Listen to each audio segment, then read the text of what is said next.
Assalamualaikum warahmatullahi wabarakatuh. Hamdan wa syukran lillah, nahmaduhu wa nasta'inuhu wa nastaghfiruh.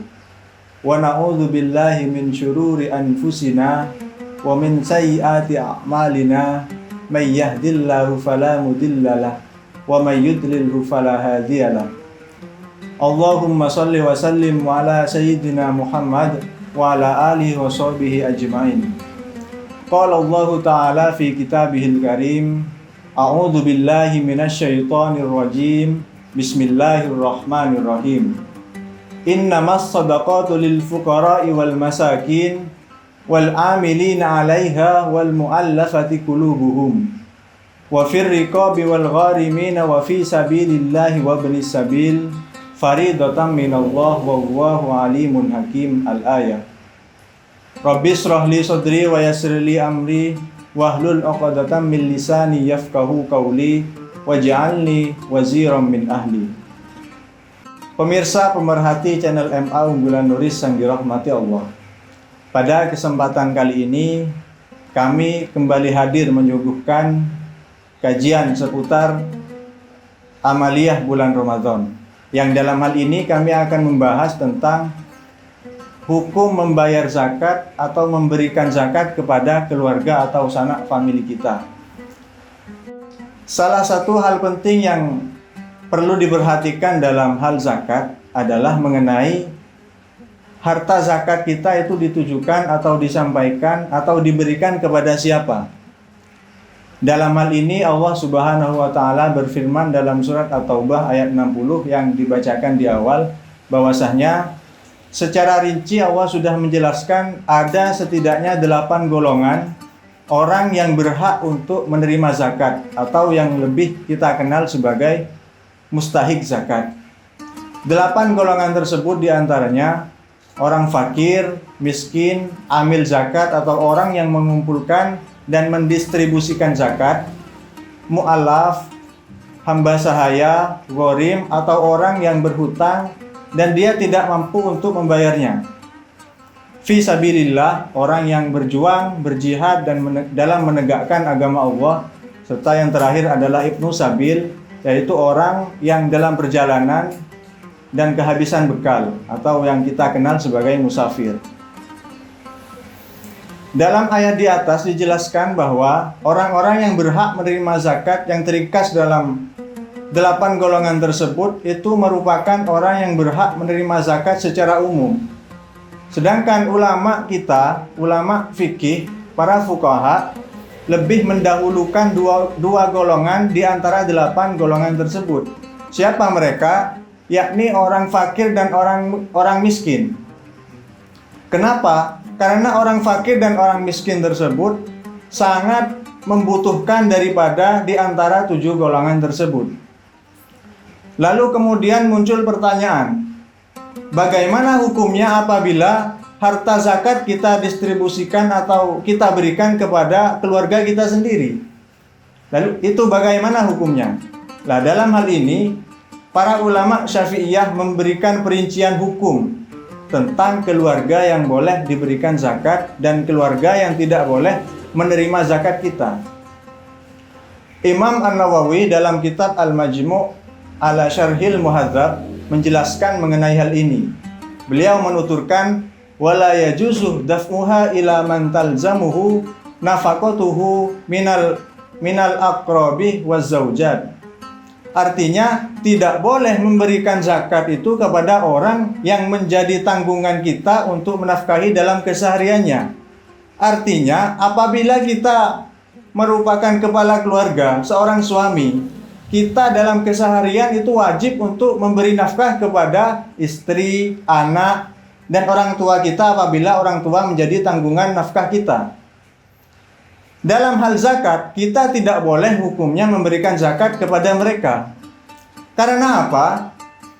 Imam Nawawi dalam penjelasannya menjelaskan setidaknya ada 2 alasan kenapa larangan itu terjadi. Yang pertama, karena mereka sudah tercukupi dengan nafkah dari sang muzaki atau orang yang memberi zakat. Yang kedua, dengan kita memberikan zakat kepada anggota keluarga yang wajib kita berikan nafkah, itu turut memberi kemanfaatan kepada sang muzaki sendiri. Artinya, secara tidak langsung sang muzaki terbebas dari kewajiban memberikan nafkah sehari-hari karena sudah tercukupi oleh harta zakat tersebut. Kemudian yang kedua, bagaimana hukumnya memberikan harta zakat kepada selain orang anggota keluarga yang wajib kita nafkahi? Maka dalam hal ini Imam Nawawi dalam keterangan lanjutannya memberikan penjelasan bahwa tidak apa-apa hukumnya memberikan harta zakat kepada anggota keluarga selain dari istri, anak, dan orang tua atau orang yang wajib kita nafkahi dalam kesehariannya.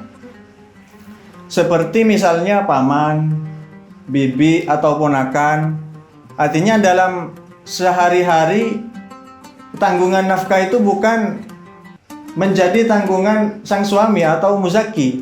Maka dalam hal ini tidak apa-apa memberikan zakat kepada mereka. Kebolehan memberikan zakat kepada mereka tentunya ketika mereka termasuk salah seorang 8 golongan yang berhak menerima zakat tersebut. Misal paman kita merupakan seorang fakir atau miskin. Nah, dalam hal ini tidak apa-apa kita memberikan zakat kepada mereka. Pendapat tersebut juga dikuatkan oleh seorang ulama yang bernama Syekh Mustafa Said dalam kitabnya Al-Fiqhul Manhaj Alal Madhabil Imam Syafi'i. Beliau mengatakan bahkan disunnahkan bagi anggota keluarga ketika ada anggota keluarga yang tidak mampu, kemudian kita merupakan seorang yang wajib zakat, itu memberikan zakatnya kepada anggota kerabat kita tersebut. Dalam Al-Quran surat Al-Baqarah ayat 215, Allah Subhanahu wa Ta'ala berfirman, Bismillahirrahmanirrahim, Yas'alunaka madza yunfikun, Qul ma anfaqtum min khairin falil walidaini wal aqrabina wal yatama wal masakini wabnis sabil, wa ma taf'alu min khairin fa innallaha bihi alim. Ayat di atas menegaskan bahwa kerabat kita merupakan orang-orang yang terdekat kita, yang memiliki hak atas bantuan kita daripada orang lain. Maka dari itu, apabila ada famili kita yang tidak mampu, yang termasuk dalam 8 golongan atau orang yang berhak menerima zakat, kita merupakan orang yang pertama untuk membantu mereka. Pendapat demikian juga dikuatkan oleh hadis Nabi yang diriwayatkan oleh sahabat Anas bin Malik bahwa sodakoh atau zakat yang diberikan kepada orang fakir atau miskin itu mendapat 1 pahala saja. Sedangkan sodakoh ataupun zakat yang diberikan kepada keluarga atau famili kita itu mendapatkan 2 pahala sekaligus. Yang pertama pahala sodakoh atau zakat tersebut, yang kedua pahala menyambung silaturahmi. Maka berdasarkan penjelasan di atas dapat disimpulkan bahwa memberikan zakat kepada anggota keluarga dibedakan menjadi 2. Yang pertama, apabila anggota keluarga yang wajib dizakati itu merupakan anggota keluarga yang wajib dinafkahi, maka hukumnya tidak boleh. Yang kedua, apabila memberikan zakat kepada kerabat atau keluarga kita selain anggota keluarga yang wajib dinafkahi, maka hukumnya boleh, bahkan sangat dianjurkan. Pemirsa yang dirahmati Allah, semoga sedikit penjelasan dari kami turut memberikan tambahan hasanah pengetahuan kita mengenai hal zakat. Sebagaimana pepatah mengatakan, gajah di pelupuk mata tak nampak, sedangkan semut di ujung lautan sangat nampak. Demikian dari kami, semoga bermanfaat. Ihdinas siratal mustaqim, wabillahi taufiq wal hidayah. Wassalamualaikum warahmatullahi wabarakatuh.